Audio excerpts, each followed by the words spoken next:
എപ്പിസോഡിന്റെ opening സീനില് ഇപ്പൊ ഹങ്കുവിനെ കാണിക്കുന്നു.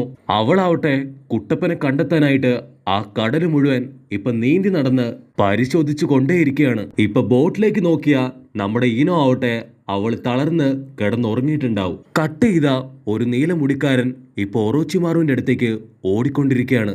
അവൻ എന്തൊക്കെയോ ചില കാര്യങ്ങള് അതിഭീകരമായിട്ട് റിസർച്ച് ചെയ്യുന്നവനാണ്. അവൻ വളരെ കാര്യമായിട്ട് ഇപ്പൊ എന്തൊക്കെയോ കാര്യങ്ങള് ഒറോച്ചിമാറുവിന് പറഞ്ഞു കൊടുക്കാൻ ആരംഭിക്കും. അപ്പൊ ഒറോച്ചിമാറുവിന്റെ തൊട്ടടുത്തായിട്ട് രണ്ട് ശരീരം കണ്ണുകള് ഇപ്പൊ തിളങ്ങാനായിട്ട് ആരംഭിക്കും. അതാരാണെന്ന് നോക്കിയാല് നമ്മുടെ സാസുക. ഒറോച്ചിമാറു പറയും, ഇവന്റെ ബോഡിയാണ് ഞാൻ അടുത്തതായിട്ട് സ്വീകരിക്കാൻ പോകുന്നത്. ഇപ്പൊ നെക്സ്റ്റ് ഡേ നമ്മുടെ ആൾക്കാരാവട്ടെ എല്ലാവരും ചേർന്ന് കടലിന്റെ ഒരുപാട് ഭാഗത്ത് കുട്ടപ്പനെ അന്വേഷിച്ച് നോക്കിയെങ്കിലും അവനെ എവിടെയും തന്നെ അവർക്ക് കണ്ടെത്താനാവില്ല. അവൻ എവിടെയെങ്കിലും സേഫ് ആയിട്ടുണ്ടായിരിക്കും എന്ന് കരുതി അവരാവട്ടെ ഇപ്പൊ മദർലാൻഡിലേക്ക് പോകും. കട്ട് ചെയ്താ ഇവിടെ നമ്മുടെ മീൻകാരി പെണ്ണാവട്ടെ നമ്മുടെ കുട്ടപ്പനെ നല്ല രീതിയിൽ ടേക്ക് കെയർ ചെയ്തുകൊണ്ടിരിക്കുകയാണ്. അവൻ ആവശ്യമായിട്ടുള്ള എല്ലാ മെഡിസിൻസും ഭക്ഷണവും അവൾ കൊടുത്ത് അവള് പുറത്തേക്ക് പോകുമ്പോ നമ്മുടെ ആൾക്കാരാവട്ടെ അതേസമയം ദ്വീപിലെത്തി പണം ട്രാൻസ്പോർട്ട് ചെയ്യുന്ന ഒരു ഹെഡ് ഓഫീസറിനെ അവർ മീറ്റ് ചെയ്യും. നമ്മുടെ ആൾക്കാർ പറയും, ഞങ്ങളുടെ കൂടെ ഉണ്ടായിരുന്ന നറൂട്ടോ കുട്ടപ്പനെ കടലിൽ വെച്ച് ഞങ്ങൾക്ക് നഷ്ടപ്പെട്ടു പോയി. അവനെ എങ്ങനെയെങ്കിലും കണ്ടെത്താൻ സഹായിക്കുമെന്ന് ചോദിക്കുമ്പോൾ അപ്പോൾ ആ താടിക്കാരൻ പറയും, തീർച്ചയായിട്ടും ഞങ്ങൾ സഹായിക്കാം. പക്ഷെ ചെറിയൊരു കുഴപ്പമുണ്ട്. പണം കൊണ്ടുപോകാനുള്ള ആ ഒരു കപ്പല് ഇതുവരെ റെഡി ആയിട്ടില്ല. നാളത്തേക്ക് മാത്രമേ അത് റെഡി ആവുകയുള്ളൂ എന്ന് പറയുമ്പോൾ നമ്മുടെ ആൾക്കാർ പറയും, അത് കുഴപ്പമില്ല, നാളെ ഞങ്ങൾ ഡയറക്റ്റ് ആയിട്ട് കപ്പലിലേക്ക് എത്തിക്കോളാം. ആ സമയം കൊണ്ട് ഞങ്ങൾക്ക് നറൂട്ടോ കുട്ടപ്പനെ അന്വേഷിക്കാലോ എന്ന് പറഞ്ഞ് നമ്മുടെ ആൾക്കാരെല്ലാവരും ഇപ്പൊ പുറത്തേക്ക് പോകും. കട്ട് ചെയ്താ ഇവിടെ കുട്ടപ്പനാവട്ടെ അവന്റെ ക്ഷീണമൊക്കെ മാറി ഇപ്പൊ എഴുന്നേക്കും. ആ ഒരു കൊച്ചു സുന്ദരി മീൻകാരി പെണ്ണാണ് തന്നെ സഹായിച്ചതെന്ന് മനസ്സിലാക്കി കുട്ടപ്പനാവട്ടെ, എന്റെ ജീവൻ രക്ഷിച്ചതിന് ഒരുപാട് നന്ദിയുണ്ട്. അതിന് പകരമായിട്ട് ഞാൻ നിനക്ക് എന്താ തരണ്ടേന്ന് ചോദിക്കുമ്പോ അവളാവട്ടെ ചിരിച്ചിട്ട്, അകത്തേക്ക് വായോ, നമുക്ക് എന്തെങ്കിലും ഫുഡ് കുക്ക് ചെയ്ത് കഴിക്കാന്ന് പറഞ്ഞ് കുട്ടപ്പനെയും കൂട്ടി ഇപ്പൊ അകത്തേക്ക് പോകും. നമ്മുടെ കൊച്ചു സുന്ദരി ചോദിക്കും, നിങ്ങൾ എന്തിനാണ് ഇവിടേക്ക് വന്നത്? അതിന് കുട്ടപ്പൻ പറയും, നിങ്ങളുടെ എല്ലാവരുടെയും പേടി സ്വപ്നമായിട്ടുള്ള ആ ഒരു കടൽ ഗോസ്റ്റിനെ അതിനെ കഴുത്തിന് പിടിച്ചു പൊക്കി ചന്തിക്ക് 4 അടി കൊടുക്കാനാണ് ഞാനും എൻ്റെ ഫ്രണ്ട്സും ഇവിടേക്ക് വന്നത്. അവൾ ഉടനെ ഞെട്ടും. അവൾ പറയും, അത് വലിയ അപകടമാണ്, നീ എത്രയും പെട്ടെന്ന് ഉള്ള ജീവനും കൊണ്ട് ഇവിടുന്ന് ഓടി രക്ഷപ്പെട്ടോ. അത് കേട്ട് കുട്ടപ്പൻ ചിരിക്കും. തീർച്ചയായിട്ടും ഞങ്ങൾ അവനെ പിടിക്കും. അടുത്ത തവണ നിന്നെ കാണുമ്പോ ഉറപ്പായിട്ടും അതിനെ തൂക്കിയെടുത്ത് നിന്റെ മുൻപിൽ കൊണ്ടിടും. അത് കേട്ട് നമ്മുടെ മീൻകാരി പെണ്ണിന് തീരെ ഇഷ്ടപ്പെടാതെ അവൾ ഫുൾ കലിപ്പില് ഇപ്പൊ പുറത്തേക്ക് ഇറങ്ങിപ്പോവും. അവള് പിണങ്ങിപ്പോയത് കണ്ട് ഇപ്പൊ കുട്ടപ്പനാവട്ടെ അവളുടെ പേര് വിളിച്ച് വീടിന് പുറത്തേക്ക് വരും. അവളുടെ വീടിന്റെ പുറത്തെത്തുമ്പോഴാണെങ്കിൽ ആ വീട് മുഴുവൻ തന്നെ ആരൊക്കെയോ കല്ലെറിഞ്ഞ് നശിപ്പിച്ചിട്ടിരിക്കുകയാണ്. അറഞ്ചം പുറഞ്ചം പെയിന്റ് ഒക്കെ അടിച്ച് വളരെ വൃത്തികെട്ട രീതിയിലാണ് ആ വീട് ഇരിക്കുന്നത്. മാത്രമല്ല നമ്മുടെ കൊച്ചു സുന്ദരിയെ എല്ലാവരും ഒരു മോൺസ്റ്റർ ആയിട്ടാണ് ഇപ്പൊ കാണുന്നത്. അതുകൊണ്ട് കുട്ടപ്പൻ പറയും, ഇത് കൊച്ചു പിള്ളേരുടെ പണിയാണ്, നീ ഇതൊന്നും കാര്യമായിട്ട് എടുക്കണ്ട, എല്ലാം ഓക്കെ ആവെന്ന് പറഞ്ഞ് ടാറ്റ ബൈ ബൈ ഒക്കെ കൊടുത്ത് ഇപ്പൊ കുട്ടപ്പൻ പുറത്തേക്ക് പോകുമ്പോ ഒരുപാട് പിള്ളേര് ഇപ്പൊ അവിടേക്ക് വന്ന് കല്ലെടുത്ത് നമ്മുടെ പെങ്കൊച്ചിനെ എറിയാനായിട്ട് തുടങ്ങും. നീ ഒരു ഭൂതമാണ്, ഞങ്ങളെ പിടിച്ചു തിന്നാതെ ഓടിപ്പോ എന്നൊക്കെ പറഞ്ഞ് അവര് കളിയാക്കുമ്പോ കുട്ടപ്പനാവട്ടെ അവിടേക്ക് ചാടി വീണ് ആ കല്ലുകള് അങ്ങനെ ക്യാച്ച് ചെയ്യും. ആ പിള്ളേര് ഓടിപ്പോകുന്ന നേരത്ത് ഇപ്പൊ നിലവിളിച്ചു പറയും, നിന്റെ കൂട്ടുകാരി ഈ ഒരു പെണ്ണാണ് ഈ കടലിലെ പിശാച്, ജീവൻ വേണമെങ്കിൽ ഇപ്പൊ തന്നെ ഓടിക്കോ, അല്ലെങ്കിൽ തീർച്ചയായിട്ടും അവൾ നിന്നെ കൊന്നു കളയുമെന്ന് പറയും.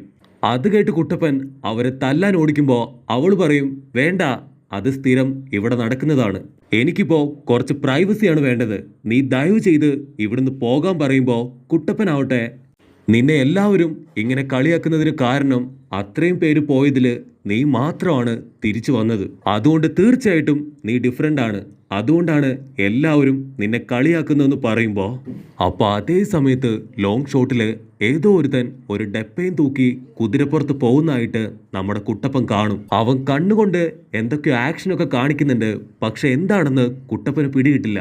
കട്ട് ചെയ്താ ഇവിടെ ഈനോയും ഷിനോയും ആ നാട് മുഴുവൻ നടന്ന് കുട്ടപ്പനെ കുറിച്ച് ഇപ്പൊ അന്വേഷിച്ചുകൊണ്ടിരിക്കുകയാണ്.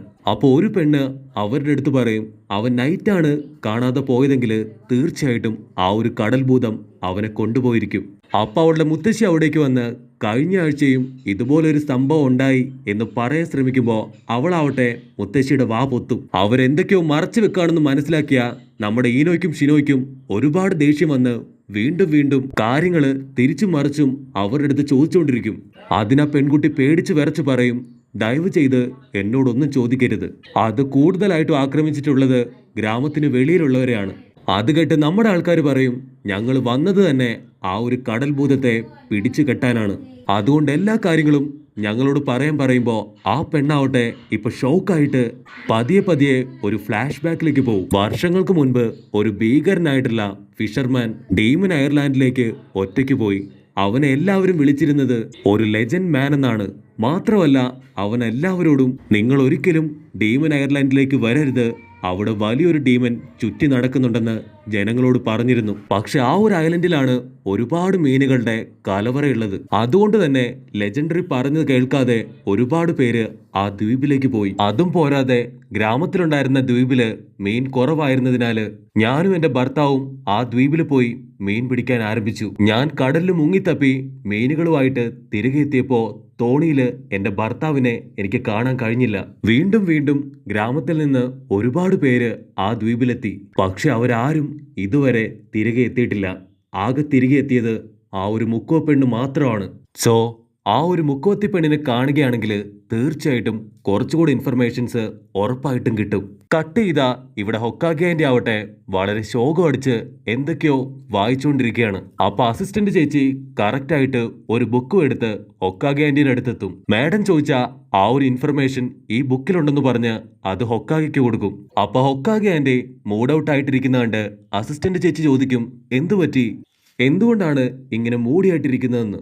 അതിന് ഹൊക്കാഗെ പറയും, ചെറുപ്പത്തില് ഹങ്കുവും ഒറോച്ചിമാറും ജീവിച്ചത് ആ ഒരു ലാൻഡ് ഓഫ് സീയിലാണ്. അങ്ങനെ ഒരു ദിവസം വളരെ അപ്രതീക്ഷിതമായിട്ടാണ് അൻപു ബ്ലാക്ക് ഓപ്സിന് ഹങ്കുവെ കിട്ടുന്നത്. അവളോട് കാര്യങ്ങൾ ചോദിച്ചപ്പോ അവക്കൊന്നും ഓർമ്മയില്ല, പക്ഷെ ഒരുപാട് വേദനയുണ്ടെന്ന് മാത്രമാണ് അവൾ മറുപടി പറഞ്ഞത്. അവളുടെ കഴുത്തില് ഒറോച്ചിമാറു കൊടുത്ത ആ ഒരു ശാപക്കുറി കാണിച്ച് എനിക്ക് ഇവിടെയാണ് ഒരുപാട് വേദന എടുക്കുന്നതെന്ന് പറഞ്ഞ് അവൾ കരഞ്ഞുകൊണ്ടേയിരുന്നു. അന്ന് തേർഡ് ഹൊക്കാഗെയാണ് അവളെ ആശ്വസിപ്പിച്ച് ഇതെല്ലാം തന്നെ ഞങ്ങൾ റെഡിയാക്കി തരാമെന്ന് പറഞ്ഞ് ഗ്രാമത്തിലേക്ക് കൊണ്ടുവന്നത്. മാത്രമല്ല അന്ന് ആ സംഭവം നടക്കുമ്പോ അവരുടെ കൂടെ ഞാനും ഉണ്ടായിരുന്നു. അവൾക്ക് അന്ന് സംഭവിച്ച ആ കാര്യങ്ങളും ഓർമ്മയില്ല. അതിനു മുൻപ് ഒറോച്ചിമാറുവിന്റെ കൂടെ ഉണ്ടായിരുന്ന കാര്യങ്ങളും അവൾക്ക് ഓർമ്മയില്ല. അതിനുശേഷം ഇത്രയും വർഷങ്ങൾക്ക് ശേഷം ഇപ്പോഴാണ് അവൾ ലാൻഡ് ഓഫ് സീയിലേക്ക് തിരികെ പോകുന്നത്. അവൾക്ക് നഷ്ടപ്പെട്ട മെമ്മറികളെല്ലാം തന്നെ ഒരു പക്ഷേ തിരിച്ചു കിട്ടാൻ സാധ്യതയുണ്ട്. കട്ട് ചെയ്ത കുട്ടപ്പനാവട്ടെ അവന്റെ ടീംസിനെ അന്വേഷിച്ച് കടൽക്കരയിലൂടെ തേരാപ്പാര അലയുകയാണ്. അപ്പൊ അതുവഴി പോയ ഒരു മുക്കുവച്ചേട്ടൻ കുട്ടപ്പനെ കണ്ടു പറയും, നീയാണോ നറൂട്ടോ കുട്ടപ്പൻ? കുട്ടപ്പൻ അതേന്ന് പറയുമ്പോ നിന്നെ അന്വേഷിച്ച് രണ്ടുപേര് ഈ കരയിലൂടെ നടക്കുന്നുണ്ടായിരുന്നു. അത് കേട്ട് കുട്ടപ്പൻ ഷോക്കായിട്ട് അവരിപ്പോ എവിടേക്കാ പോയെന്ന് ചോദിക്കുമ്പോ അയാൾ കൂളായിട്ട് പറയും, നീ വന്ന വഴി തന്നെയാണ് അവര് പോയത്. കട്ട് ചെയ്ത നമ്മുടെ മുക്കുവത്തി പെങ്കൊച്ച് അവൾ ഏതോ ഒരു സ്ഥലത്ത് ഇപ്പൊ ഒളിച്ചിരുന്ന് ആ ഒരു കപ്പലില് എപ്പോഴാണ് ഫണ്ട് ഫില്ല് ചെയ്യാന്ന് നോക്കിയിരിക്കുകയാണ്. അപ്പൊ ഇവളും ആ ഒരു കടൽ പിശാചും തമ്മില് എന്തോ ഒരു കണക്ഷൻ ഉണ്ട്. ഇവിടെ സീൻ ബ്ലാക്ക് ഔട്ട് ചെയ്താല് നമ്മുടെ ആൾക്കാര് ആ ഒരു മുക്കുവത്തി പെണ്ണിനെ കണ്ടുപിടിച്ച് ഇപ്പൊ അവളുടെ പുറകെ തന്നെ ഫോളോ ചെയ്യാണ്. അവളുടെ അടുത്ത് ചെന്ന് ഇൻഫർമേഷൻ കളക്ട് ചെയ്യാനാണ് ഇപ്പൊ നമ്മുടെ ആൾക്കാര് അവളെ ഫോളോ ചെയ്യുക. കാരണം അവള് മാത്രമാണ് ആ ഒരു ഡീമൻ ദ്വീപിൽ പോയിട്ട് തിരികെ വന്ന ഒരേ ഒരാള്. അങ്ങനെ പോയി അവസാനം അവളൊരു ഗുഹയുടെ അടുത്തെത്തുമ്പോ അവർക്ക് മനസ്സിലാവും അവൾ എന്തോ ഒരു കാര്യം ഇപ്പൊ രഹസ്യമായിട്ട് ചെയ്യാൻ പോവുകയാണെന്ന്. ഇവിടെ കുട്ടപ്പനാവട്ടെ ആ കാട് മുഴുവൻ ഇപ്പൊ അലഞ്ഞു നടന്ന് അവന്റെ ടീമിനെ അന്വേഷിച്ചുകൊണ്ടിരിക്കുകയാണ്. ഇവിടെ മുക്കുവ പെണ്ണാവട്ടെ അവളൊരു ഗുഹയിലൊക്കെ കയറി ഇപ്പൊ പുറത്തേക്ക് വരുമ്പോ അവളുടെ രൂപം അതാകമാനം മാറും. അവൾ ചിരിച്ചിട്ട് വെള്ളത്തിലേക്ക് നോക്കുമ്പോ നമ്മുടെ ആൾക്കാർക്ക് പിടികിട്ടും ഇവള് തന്നെയാണ് ഈ ഒരു കടലിലുള്ള ആ ഒരു ബ്രഹ്മാണ്ഡ കടൽ ഭൂതം. ഹങ്കു അവളെ കാണുമ്പോ ഹങ്കുവിന് പതിയെ പഴയ മെമ്മറീസ് അതൊന്നായിട്ട് അവൾക്ക് റിയലൈസ് ചെയ്യാൻ കഴിയും. ഹങ്കു ഇവളെ വളരെ ചെറുപ്പത്തിൽ തന്നെ കടലിൽ വെച്ച് കണ്ടിട്ടുണ്ട്. അത് ഓൾറെഡി ഒറോച്ചിമാറു ആണ് ഹങ്കുവിന് അവളെ കാണിച്ചു കൊടുത്തത്. ഒറോച്ചിമാറു പറയും, ഈ ഒരു ബ്രഹ്മാണ്ഡ ജിപ്സു അത് കണ്ടുപിടിച്ചത് ഈ ഒരു മുക്കുവ പെണ്ണാണ്. നമ്മുടെ ആൾക്കാര് അവളെ കണ്ട് അവളുടെ പുറകെ തന്നെ ഓടുമ്പോ ആ ഒരു കടൽഭൂതം ആവട്ടെ ഇപ്പൊ കടലിലേക്ക് എടുത്തു ചാടി നീന്താനായിട്ട് ആരംഭിക്കും. ഹങ്കു തൊട്ടടുത്തുണ്ടായിരുന്ന വലിയൊരു പാറയുടെ മുകളിൽ കയറി ഒരുപാട് പാറ കഷ്ണങ്ങള് ഇപ്പൊ വെള്ളത്തിലേക്ക് തള്ളിയിടാൻ ആരംഭിക്കും. ഒരുപാട് കല്ലുകള് ഇപ്പൊ വെള്ളത്തിലേക്ക് വീഴുമ്പോ അവളെ കൊണ്ട് നീന്താൻ കഴിയില്ല. അവൾ ഓടി രക്ഷപ്പെടാൻ നേരം ഇപ്പൊ ഈനോ ആവട്ടെ അവളെ പിടിച്ചു വലിച്ച് ഷിനോ അവന്റെ കയ്യിലെ വെബ് ഉപയോഗിച്ച് അവളെ കറക്റ്റായിട്ട് ലോക്ക് ചെയ്ത് ഇപ്പൊ കരയിലേക്ക് കൊണ്ടുവരും. അപ്പൊ കറക്റ്റ് ടൈമില് കുട്ടപ്പൻ അവിടേക്ക് ഓടി വന്ന് എന്താണ് ഇവിടെ പണിയെടുക്കണേ, എന്താ സംഭവം ചോദിക്കുമ്പോ ഈനോ പറയും നീ വളരെ ലേറ്റ് ആണ്. ഈനോ പറയും ഇത്തവണ നിന്റെ സഹായം ഇല്ലാതെ ഞങ്ങൾ 3 പേരും ചേർന്ന് ആ ഒരു കടൽ ഭൂതത്തെ പിടിച്ചു കെട്ടി ഇപ്പൊ കീഴടക്കിന്ന് പറയും. അത് കേട്ട് കുട്ടപ്പൻ ഞെട്ടാണ്. അവൻ കടലിലേക്ക് നോക്കുമ്പോ അവൻ നേരത്തെ കണ്ട ആ ഒരു മുക്കുവ പെൺകുട്ടി ഇതവളല്ലേ, അവള് നീയല്ലേ, നിനക്ക് എന്തു പറ്റിയും ചോദിക്കുമ്പോ അവളാവട്ടെ ഒരുപാട് വിഷമത്തോടുകൂടെ കുട്ടപ്പനെ നോക്കി ആ വെബ് മുഴുവൻ തന്നെ ഇപ്പൊ പൊട്ടിച്ചു കളയും. അവള് രക്ഷപ്പെടുന്ന കണ്ടിട്ട് ഇപ്പൊ നമ്മുടെ ആൾക്കാർ വീണ്ടും അവളെ പിടിക്കാൻ നോക്കുമ്പോ കുട്ടപ്പനാവട്ടെ അവരെ തടഞ്ഞു വെക്കും. അവളെ ഒന്നും ചെയ്യരുത്, അവള് പ്രേതവും ഭൂതമൊന്നും അല്ല, അവളൊരു പാവം മുക്കുവ പെണ്ണാണ്. ആ സമയത്ത് കുട്ടപ്പനെ അടിച്ചിട്ട ആ ഒരു കണ്ണാടി നിഞ്ച അവളെയും കൂട്ടിക്കൊണ്ട് ഇപ്പൊ കരയിലേക്ക് വരും. അത് കണ്ട് നമ്മുടെ ആൾക്കാർക്ക് വീണ്ടും ദേഷ്യം കയറി മര്യാദയ്ക്ക് അവളെ തിരിച്ചു തന്നോ അല്ലെങ്കിൽ നീ ഒരുപാട് ദുഃഖിക്കേണ്ടി വരുമെന്ന് അവന്റെ അടുത്ത് പറയും.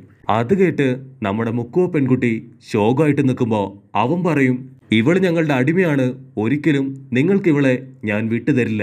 അത് കണ്ട് ഹങ്കു ആവട്ടെ അവള് നിലവിളിച്ചു പറയും ഇത് അവള് തന്നെയാണ്, അവളെ വിടരുത്. അത് കേൾക്കുമ്പോ തന്നെ അവനാവട്ടെ അവളെയും കൊണ്ട് ഇപ്പൊ കടലിലേക്ക് എടുത്തു ചാടും. അപ്പൊ അതേ സമയത്ത് ഹങ്കുവിന് ആ ഒരു ശാപക്കുറിയിൽ നിന്ന് ഒരുപാട് വേദന എടുത്ത് അവള് താഴേക്ക് വീഴും.